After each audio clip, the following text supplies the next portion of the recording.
Hello everyone, कैसे हैं आप सब लोग। आप लोगों को पता है आज 12 तारीख है और आज आप लोगों का IBPS RRB ऑफिसर स्केल 1 का एग्ज़ाम था। क्या क्या चीज़ें इस एग्ज़ाम में पूछी गई, क्या क्या चीज़ों का ध्यान रखना था, सेल्फ गिवन एग्जाम एनालिसिस में आपके लिए लेके आया हूँ। लॉकडाउन या कोविड-19 के दौरान ये पहला एग्ज़ाम है बैंकिंग का जो स्टार्ट हुआ है। कितने % ये सक्सेसफुल रहा है मैं आपको सारा बताऊँगा। सोशल डिस्टेंसिंग का किस तरह से पालन हुआ और ये जो आप देख रहे हैं न्यू इंटरफेस ये क्या था।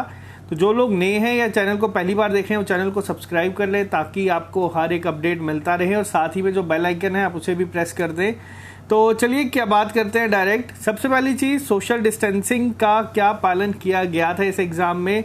अगर मेरे को मार्क्स देने हो 10 आउट ऑफ तो मैं दूंगा 10 आउट ऑफ 10। बहुत ही अच्छे तरीके से आप लोगों का एग्ज़ाम कंडक्ट हुआ है।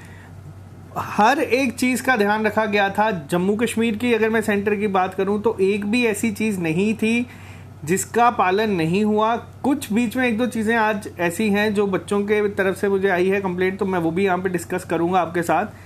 पहली चीज़ आप लोगों को पता है जो आपके एडमिट कार्ड के ऊपर गाइडलाइंस दी होती हैं, एक जब आपको पता है बाहर बच्चे खड़े होते हैं आपको एक अलग से टाइम स्लॉट का मैसेज आएगा कि आप लोगों का 15 मिनट बाद है या 15 मिनट, उससे इतना फ़र्क नहीं था। सारे बच्चे प्रॉपर सोशल डिस्टेंसिंग में खड़े थे। दूसरी बात, जब आप लोग अंदर गए आप लोगों का टेम्परेचर चेक किया गया और उसके बाद आपको अंदर एग्ज़ाम के लिए भेजा। वहाँ पे भी आप लोगों का सोशल डिस्टेंसिंग का पूरा पालन किया गया। कोई ज़्यादा भीड़ भाड़ नहीं इकट्ठे होने दी एक ही जगह पे। आप लोग जाएंगे, आपको जो पहले चार्ट लगा होता था इस बार वो चार्ट नहीं था। आप लोगों को डायरेक्ट भेजा गया सीधा आपके हॉल में। आपके लिए पहले ही आप वो वहाँ पे खड़े थे, आपको बस अपना रोल नंबर बताना था और आपको बता देंगे कहाँ पे है। आपका जो पहले थंब इम्प्रेशन लगता था वहाँ पे इस बार इसे हटा के आपकी फ़ोटोग्राफ क्लिक की गई, जिसमें आपको कहीं बिठाया नहीं गया, कुछ नहीं, आपकी बस सिंपल फ़ोटो ली और आपको बता दिया कि आपका इस सिस्टम पे आपको बैठना है। और सिस्टम के लिए मैं एक और चीज़ बता दूँ, दो सिस्टम छोड़ के, या तो कुछ बच्चे एब्सेंट थे लेकिन दो सिस्टम छोड़ के सिटिंग अरेंजमेंट की हुई थी आप लोगों की, ताकि वहाँ पे भी ज़्यादा बच्चे इकट्ठे ना हो जाएं।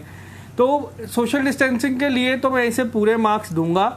इसके जो चीज़ों की प्रॉब्लम आई इस बार बच्चों को, पहली चीज़ आपको बताई कि आपको मास्क पहन के जाना है। ग्लव्स आपको बोला गया है, कंपलसरी नहीं है लेकिन अपनी सेफ्टी सबसे ऊपर, तो आप ग्लव्स पहन के जाएं।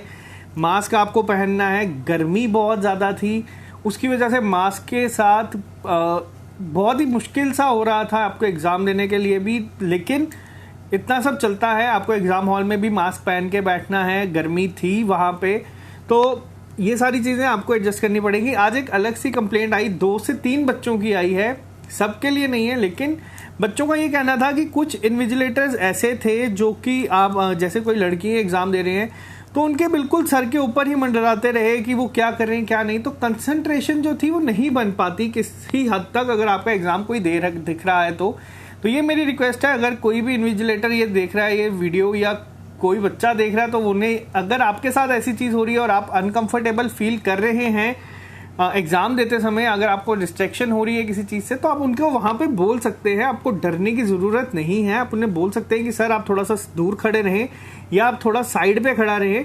अगर कोई चीज़ चाहिए होगी तो आप उनसे मांग लेंगे। एक और चीज़ को यहाँ पे मैं आपको कहूँगा जो आपको लेके जानी है वो है आपके साथ वाटर बॉटल। आज जो एग्ज़ाम था मैं सिर्फ ऐसे ही चला गया था एग्ज़ाम देने के लिए कि किस तरह से एग्ज़ाम कंडक्ट हो रहे हैं। पानी में नहीं लेके गया था साथ, लेकिन पानी ना लेके जाना मेरे लिए बहुत ही बड़ी गलती थी, क्योंकि एग्ज़ाम के बीच में इनफैक्ट अंदर जाते ही काफ़ी प्यास लग रही थी, क्योंकि मैंने आपको बताया गर्मी थी।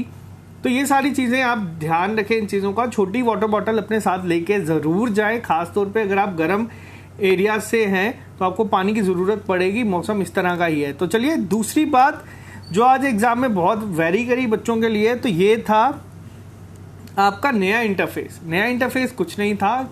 एग्ज़ाम में आप लोगों को पता है आपको इंग्लिश में क्वेश्चंस दिखते थे, ऊपर एक बॉक्स आता है जिसको आप अगर पिक करेंगे तो ये आपका हिंदी में आ जाएगा। ये चीज़ आज से पहले तक चलती आ रही थी, लेकिन इस बार क्या हुआ, इस बार आपकी रीजनल लैंग्वेज को आपको पहले ही पिक करना था। जैसे यहाँ पे उर्दू शो कर रहा था, एग्ज़ाम में किस तरह से क्वेश्चन आ रहे थे, तो ये काफ़ी इरिटेटिंग थे। क्यों थे मैं आपको बता दूं, एसएससी के जिन लोगों ने एग्जाम दिए हैं उन्हें आदत होगी इन सब चीज़ों की। उनमें एग्जाम आते थे, आपको क्वेश्चन किस तरह से दिए हैं, जैसे ये एक बॉक्स में आपको इंग्लिश में एक पजल दी है, नीचे ही आपको हिंदी में लिख के वो पजल दी होगी। यहाँ तक सब चीज़ें ठीक थी, लेकिन जब आपका यहाँ क्वेश्चंस के आंसर आपको मार्क करने थे तो आपको जैसे ऑप्शन नंबर ए यहाँ पे इंग्लिश में लिखा है और यहाँ पे हिंदी में लिखा है, ऑप्शन नंबर बी यहाँ पे इंग्लिश में लिखा है, यहाँ पे हिंदी में लिखा है, और आपको पता है कि आप स्क्रॉल नहीं कर सकते माउस के साथ, आपको यहाँ पे जो बना होता है इसे ही क्लिक करना होता है। ऑन एवरेज कम से कम भी 5 सेकेंड मैं आपको बोल दूं हर एक बच्चे के इसमें वेस्ट हुए हैं। इतनी चीज़ जो भी बच्चे एग्जाम दे के आए हैं वो कमेंट बॉक्स में लिख के बता दें, आपको भी अगर ये प्रॉब्लम फेस हुई है। 5 सेकेंड मिनिमम। अभी मैं एग्जाम देने गया हूँ, मुझे जॉब के लिए ये ज़रूरत नहीं है, मैं काफ़ी रिलैक्स माइंड के साथ जाता हूँ एग्जाम देने अब आज के टाइम पे, लेकिन मुझे भी ये चीज़ एक टाइम पे इतनी इरिटेटिंग लग रही थी कि हर बार आप क्वेश्चन के बाद ढूंढें, फिर आप देख सकते हैं आपको इसी तरह से 2 ही ऑप्शन शो होंगे, सी, डी और ई के लिए आपको और स्क्रॉल करना पड़ेगा, और वो काफ़ी इरिटेटिंग था। कई बार मैंने ही 4 से 5 क्वेश्चन के आंसर गलत मार्क कर दिए इस चक्कर में कि मेरे को लग रहा था ये ऑप्शन है बट ये ऑप्शन ए के साथ था, बी समझ के। तो ये काफ़ी इरिटेटिंग होगा, आप लोग शांति से दे। अगर 5 सेकंड आप वेस्ट कर रहे हैं, 80 आपके क्वेश्चन है, 400 सेकंड आप मान के चलें आपके वेस्ट हो रहे हैं, तकरीबन 6 मिनट, 45 मार्क्स मिनट के पेपर में 6 मिनट आपके इसमें वेस्ट हो रहे हैं। तो ये बहुत इरिटेटिंग था, बच्चों को बहुत प्रॉब्लम आई है इससे, नए इंटरफेस से। आदत नहीं है हम लोगों को, आदत ना होने की भी वजह नहीं है, पहले जो इंटरफेस चलते थे अगर ये चीज़ हो सकती है तो ये वही डायलॉग बॉक्स में ही 2 लैंग्वेज पिक करने के लिए रख देंगे, हिंदी इंग्लिश, और जो जिसकी रीजनल लैंग्वेज है वो वहाँ से वो पिक कर ले, तो ये बच्चों के लिए थोड़ा सा हेल्पफुल हो जाएगा। क्योंकि जब आप पजल्स के लिए जा रहे हैं, यहाँ पे आपकी पजल इतनी पेज को ले रही है, उसके बाद आपको स्क्रॉल करके नीचे अलग से हिंदी में दिया है, क्वेश्चंस आपको पता है कि आपके बड़े होते हैं पजल्स में, तो उसके बाद सेम ये फॉर्मेट आपको यहाँ पे ऑप्शंस, और ये इस तरह से DI में भी अगर आपकी पाई चार्ट है, हमें आदत है कि एक सिंगल में नीचे अलग से इंस्ट्रक्शन दी है, तो बच्चे वो पढ़ने में चले गए। पहला दिन था, बहुत लोगों को कन्फ्यूजन हुई है इसमें, बहुत लोगों का छोटा टाइम जो वेस्ट होता है वो आगे जाके एक बड़ा टाइम बन जाता है, जिसकी वजह से अटेम्प्ट में काफ़ी प्रॉब्लम होती है। तो जिन लोगों का एग्ज़ाम कल है या जिन लोगों ने RRB का एग्ज़ाम असिस्टेंट का देना है, जिन्होंने ऑफिसर का स्केल 1 का नहीं भरा, तो इस चीज़ के लिए मेंटली प्रिपेयर होके जाएं। ये चीज़ें तो थी ओवरऑल। अब बात करते हैं एक्सपेक्टेड कट ऑफ। 2 सेक्शंस थी आपके एग्जाम में, रीजनिंग और आपकी सेक्शन थी क्वांट। दोनों में 40-40 क्वेश्चंस थे।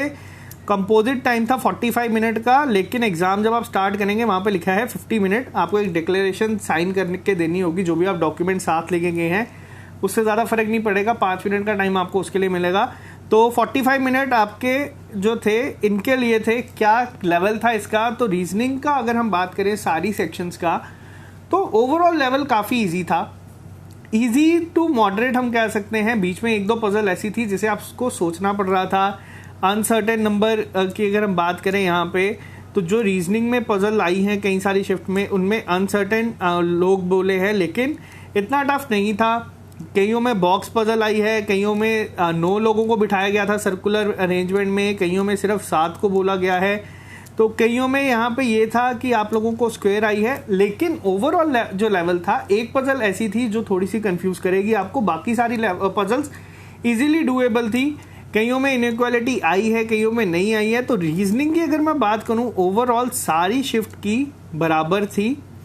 और रीजनिंग में अगर आप लोग 25+ अटेम्प्ट कर रहे हैं, अब इस चीज़ का ध्यान रखना, 25+ अगर आप रीजनिंग में अटेम्प्ट करके आ रहे हैं तो ये बहुत ही अच्छा आपका अटेम्प्ट कंसिडर किया जाएगा। वहीं अगर मैं बात करूं आप लोगों से क्वांटिटेटिव एप्टीट्यूड की, तो क्वांटिटेटिव एप्टीट्यूड जो था इसमें किसे क्वांटिटी 1, क्वांटिटी 2 के क्वेश्चंस थे, कईयों में डेटा सफिशिएंसी के क्वेश्चंस थे, कईयों में क्वाड्रेटिक नहीं थी, कईयों में अप्रॉक्सीमेशन नहीं थी। लेकिन ओवरऑल इस तरह का पेपर सेट किया गया था कि सारी सेक्शंस बराबर ही कंसिडर की जाए। तो क्वांट में क्या था, क्वांट में ये चीज़ें जो थी, अब जैसे मेरे से गलती क्या हुई, रीजनिंग का मैं आपको अपना अटैम्प्ट बता दूं, मैंने 35 किया। एक पजल मैंने खुद नहीं अटैम्प्ट की, मैंने क्वांट पे शिफ्ट कर दिया था। क्वांट में मैंने जब अटैम्प्ट कर लिए थे 23, तब मेरे पास थोड़ा सा टाइम बचा था, मैं डेटा सफिशिएंसी के क्वेश्चंस को अटैम्प्ट करना शुरू कर दिया था, जिसमें काफ़ी टाइम वेस्ट हो रहा था। क्वांटिटी 1, क्वांटिटी 2 के क्वेश्चंस थे, मैं उनको करना स्टार्ट हो गया, तो मेरे से सिर्फ 3 ही अटैम्प्ट हुए। लेकिन गलती क्या हुई, वो 35 के बाद जो था वहाँ पे एक पाई चार्ट की DI थी जो कि बहुत इजी थी, जिसमें 5 क्वेश्चन आसानी से अटैम्प्ट हो सकते थे। तो ओवरऑल मैंने इसमें अटैम्प्ट किया है 61, अभी प्रिपरेशन आपको पता है, जो हम जब प्रिपेयर करते हैं उस टाइम पे और जब हम जॉब के साथ ये चीज़ें करते हैं तो काफ़ी फ़र्क पड़ जाता है। लेकिन 61 अगर मैंने अटैम्प्ट किया है। अब बात करेंगे हम सीधा एक्सपेक्टेड कट ऑफ की, जो इस बार वेरी करेंगी चीज़ें। एक, आपकी वैकेंसीज पिछली बार से थोड़ी सी कम है, कई जगह पे ज़्यादा है, उनकी बात नहीं करेंगे। मैं आज सिर्फ JNK की बात करूँगा और उसके बाद हम बात करेंगे कल या परसों सारी स्टेट की। वैकेंसीज आपकी थोड़ी सी कम है पिछली बार के कंपैरिजन में। डिफ़िकल्टी लेवल आपका कहीं ना कहीं सिमिलर था पिछले साल के पेपर की तरह, थोड़ा सा ऊपर हम कह सकते हैं। जो रीजनिंग में अनसर्टेन नंबर की वो वगैरह की वो जो पजल थी, क्वांटिटेटिव कईयों में कैलकुलेटिव था, कईयों में नहीं था, तो सिमिलर लेवल था। और जो सबसे इरिटेटिंग चीज़ आज लगी है वो था आपका इंटरफेस, और ये भी काफ़ी बड़ा रोल प्ले करेगा आपके एक्सपेक्टेड कट ऑफ में, या जो आपका कट ऑफ जाएगा उसमें करेगा। क्योंकि ऑन एवरेज अगर आप 45 मिनट का ये पेपर अगर मेरे को भी आप दें तो मैं भी इसमें जो स्क्रॉल करने में टाइम वेस्ट हुआ है वो मैं पाई चार्ट के 5 कर सकता था और अपना टाइम 65 प्लस लेके जा सकता था। लेकिन ये चीज़ें अभी मैं मेंटली काफ़ी रिलैक्स होकर पेपर देने जाता हूँ। मैं इसमें ये नहीं कहूँगा कि आप नहीं होते। जब आपके पास जॉब नहीं है और आप कोई चीज़ पाने के लिए बहुत ही ज़्यादा मेहनत करते हैं तो आपको कहीं ना कहीं उस चीज़ का थोड़ा सा डर रहता है। वो डर टचवुड मुझे अभी इस समय नहीं है, क्योंकि मैंने एग्ज़ाम क्वालिफाई कर दिए हैं एक टाइम पे। लेकिन इंटरफेस की तरफ वजह से आपका जो कट ऑफ है वो थोड़ा सा फ़र्क डालेगा, क्योंकि 5 मिनट आप मान के चले हर एक बच्चे के वेस्ट हुए हैं। 70 प्लस वाले जो बच्चे एक दो दिखे हैं मुझे अभी, तो वो लोगों का तो मान के चले होगा ही होगा। लेकिन पिछली बार कट ऑफ था आपका 55 JNK में जनरल का, तो आप इसके अकॉर्डिंग 2-3 मार्क्स कम करके OBC या बाकी कैटेगरीज का निकाल सकते हैं। इस बार वैकेंसीज कम होने की वजह से कट ऑफ जो है वो शायद से थोड़ा सा ऊपर जाए। कितना ऊपर जाएगा तो वो जाने के चांसेस हैं आपके 55 to 57। अब ये चीज़ आपको याद रखनी है, 55 to 57 आपका कट ऑफ होगा RB PO का टाइम वेस्ट होने के बाद। अगर सिमिलर पैटर्न में अगर हम बात करें पहले की तरह पेपर आता तो इसका कट ऑफ डेफिनेटली 60 प्लस जाता।